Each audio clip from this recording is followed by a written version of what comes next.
Okay, for exercise 13, I showed you earlier how to add borders and shading, but um, there are actually quite a few other options that I didn't tell you, so I'm going to spend a moment or two just giving you some additional tips and hopefully you can learn some new things. Um, I've already typed in the text I plan on using, so right now I'm just trying to pick a nice font that will go well with what I've written. So I'm just going through my list here, here, okay, and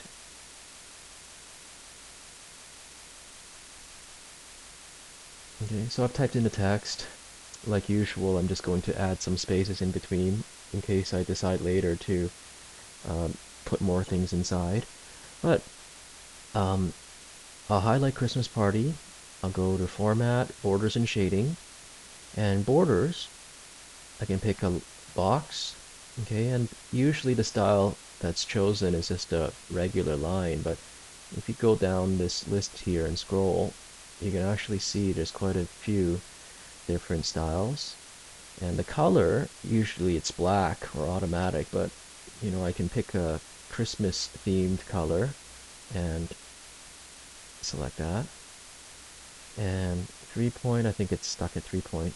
I can go to shading. I can pick a red and I can click OK.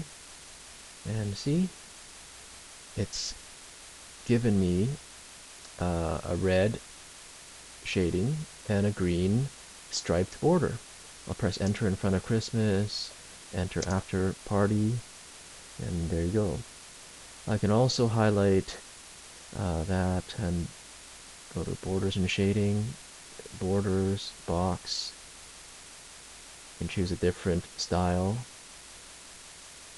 different thickness, um, different green, shading, green, click OK. And so there you go.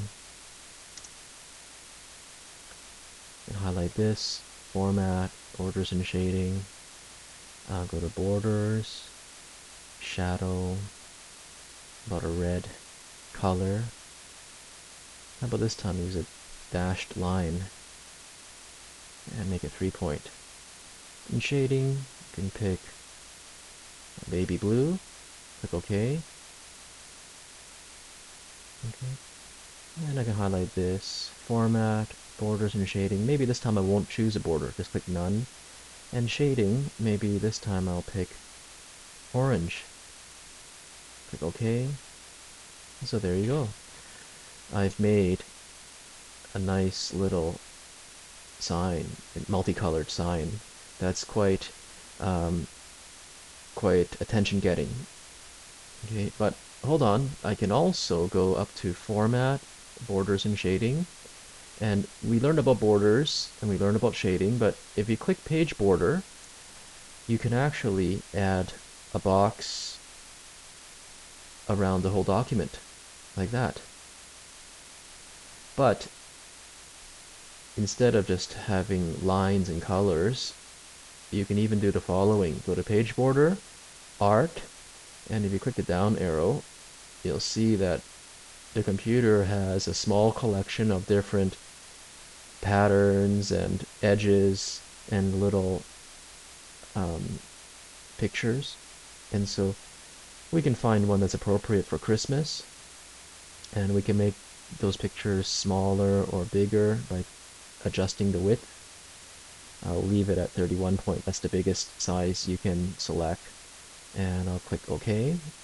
And now you can see that we've got Christmas trees all around the edge of our document. There aren't a lot of different pictures, but there are some festival and holiday themed pictures such as um, stars and candies and cakes.